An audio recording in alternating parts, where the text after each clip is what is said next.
ভোটের মাঠে সারা জাগানো সাফল্যের নায়ক লেবার নেতা কিয়ার স্টারমার, যার কাঁধে উঠছে যুক্তরাজ্যের শাসনভার।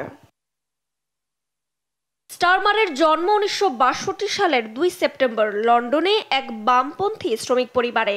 বাবা ছিলেন কারখানার শ্রমিক এবং মা নার্স। ছিলেন যুক্তরাজ্যের পাবলিক প্রসিকিউশন দপ্তরের পরিচালক। রাজনীতির মাঠে সাড়া ফেলায় স্টারমার একজন দক্ষ ফুটবলারও। ক্লাব ফুটবলে আর্সেনালের ভক্ত। লেখাপড়া লিডস ইউনিভার্সিটিতে, পরে অক্সফোর্ড থেকে পড়াশোনা করেন আইন বিষয়ে। ৬১ বছর বয়সী এই নেতা পেশায় ছিলেন মানবাধিকার আইনজীবী। ফৌজদারি বিচার প্রক্রিয়ায় অবদান রাখায় নাইট উপাধি পান স্টারমার। খুব অল্প বয়স থেকে রাজনীতির সঙ্গে যুক্ত ছিলেন কিয়ার স্টারমার।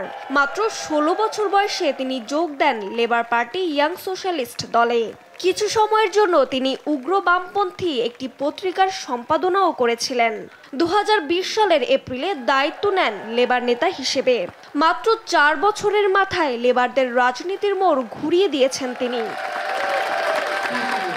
অবশ্য বিশ্লেষকরা বলছেন, অভিবাসন ইস্যুতে তার মনোভাবের কারণে সরকার প্রধানের দায়িত্ব নেওয়ার পর স্টারমারকে ডাউনিং স্ট্রিটে আরও কঠিন পরীক্ষার মুখে পড়তে হতে পারে।